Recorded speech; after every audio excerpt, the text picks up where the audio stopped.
hard to believe that that's where it all began.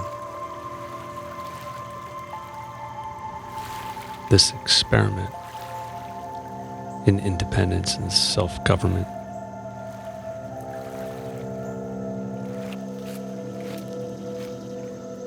And how long has it really been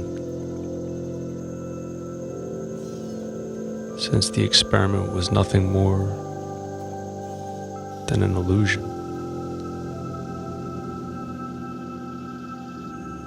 And I wonder how much longer it will be before the last remnants of it are swept under the carpet of a revisionist history.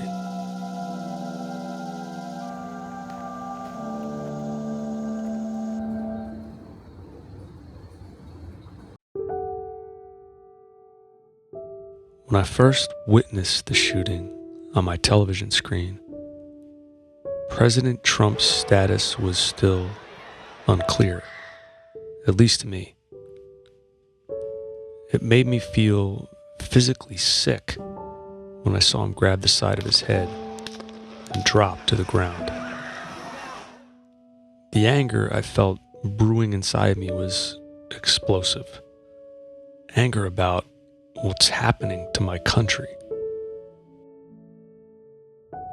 That it's controlled by professional criminals and war profiteers.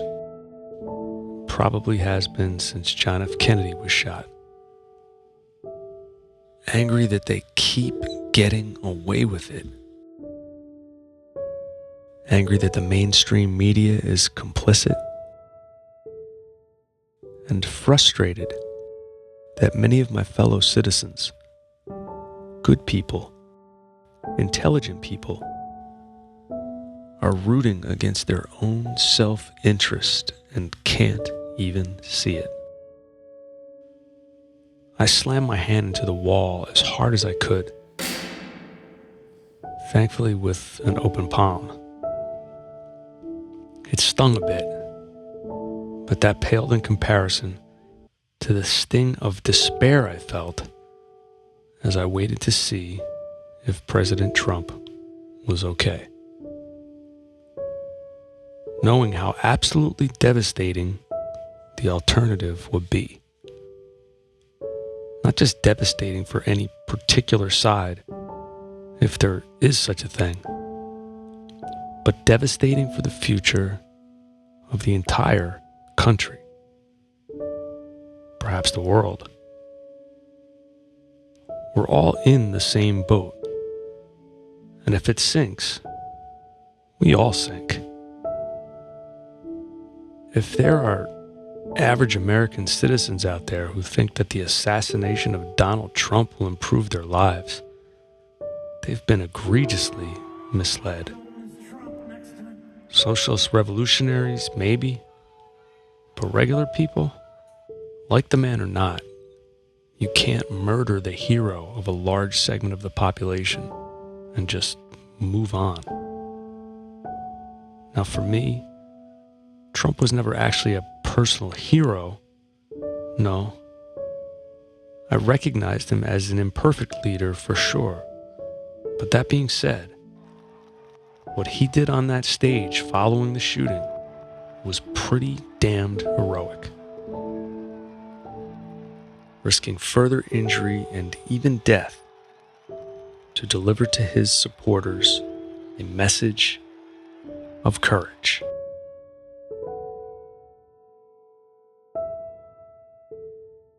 This is a billionaire celebrity who could be on a golf course or at a mansion by the beach. Go back to pre-2016.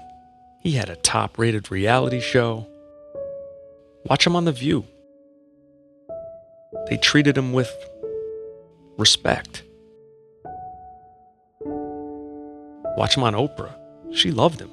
He had a fantastic life. Now this man, once praised by Jesse Jackson for his support of minority communities, has been called racist more than any man in history. Does it add up? Is it worth it? But he's out there in rural Pennsylvania getting shot at in order to defend something he truly believes is worth saving. Our constitutional republic.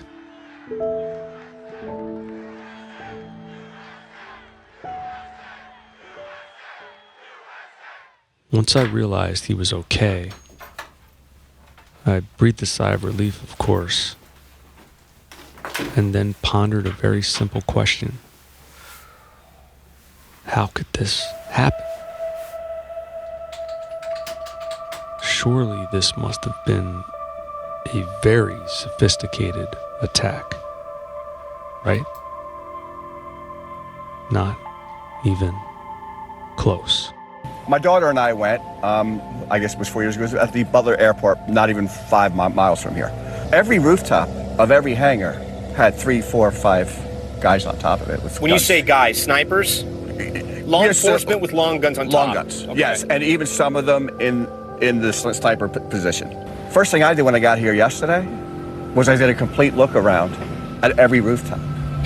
And I said to myself, that's strange. I don't see one cop, sniper, nothing. I don't see anything. Of course, having always been interested in the JFK assassination, I couldn't help but immediately notice some similarities. I was reminded of an interview with retired Air Force Colonel Fletcher Prouty. He served as Chief of Special Operations for the Joint Chiefs of Staff under President John F. Kennedy at the time of that infamous event. If you've seen Oliver Stone's JFK, you may remember the character Mr. X, played by Donald Sutherland.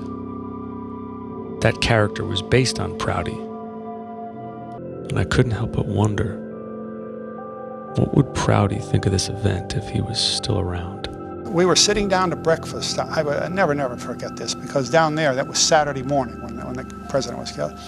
And all of a sudden, the radio in the place said, "Ladies and gentlemen, BBC have announced that President Kennedy, has been killed in Dallas." Boy, you could have heard a pin drop clear to Australia. A few hours later, I was able to buy a newspaper, the Christchurch Star.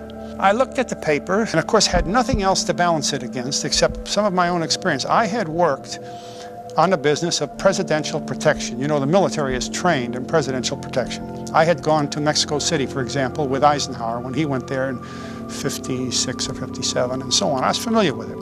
And at times I had to call certain units to be in certain places to provide extra support to the Secret Service. So we were looking at the paper, and up in the corner is a picture of this building where the man that shot the president was alleged to have hidden, called the Texas School Book Depository Building. And as I looked, I saw the windows were open. And I turned to Congressman, I said, "Pete, something's wrong. We don't allow that. The windows would be sealed. If the military were there, if the Secret Service was there, those windows would be sealed." Those windows would be sealed.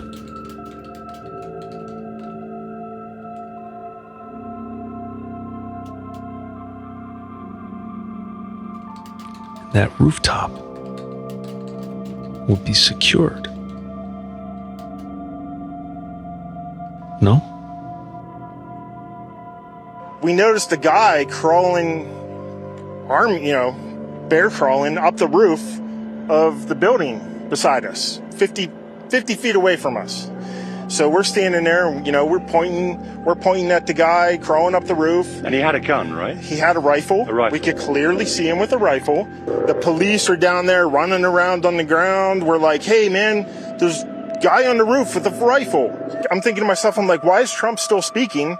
Why have they not pulled him off the stage? I'm standing there pointing at him for 2-3 minutes. Secret Service is looking at us from the top of the barn. Why is there not Secret Service on all of these roofs here?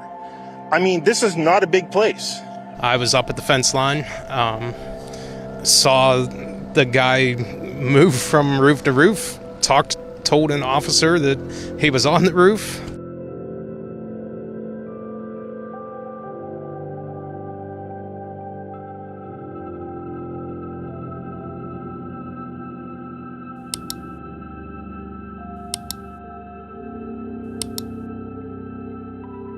No manifesto, no social media posts, no note, nothing. You didn't think you were going to die that day, did you? Why?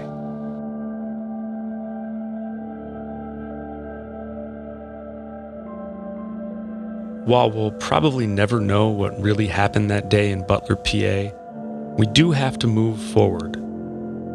But in the face of all of this division, how? Sometimes it feels like trying to save a drowning person whose every action is threatening to pull us both under. It's frustrating. It's exhausting. But one thing I do know, we can't let go. We will sink or swim to shore together. After this failed assassination attempt, we are dealing with an even more desperate global establishment, in danger of failing at their agenda or worse, losing power entirely. Expect them to throw everything they have at us. False flags, further assassination attempts, you name it. And as for President Donald J. Trump, he may be an imperfect leader, a bit rough around the edges, an easy target for the establishment-controlled media. But I do believe he loves this country. He took a bullet trying to save it. And it's time for all of us who realize what's at stake, to rally behind him with everything we've got.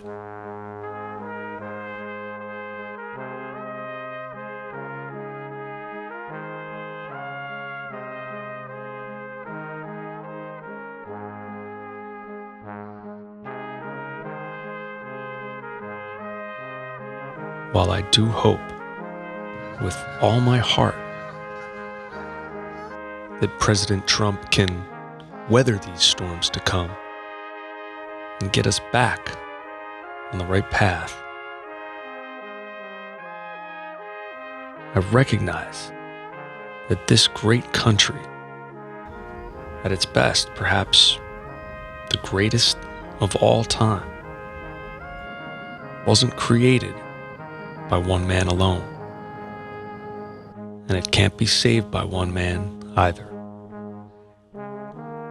This country was born out of an idea, a noble idea. And only an idea can save it.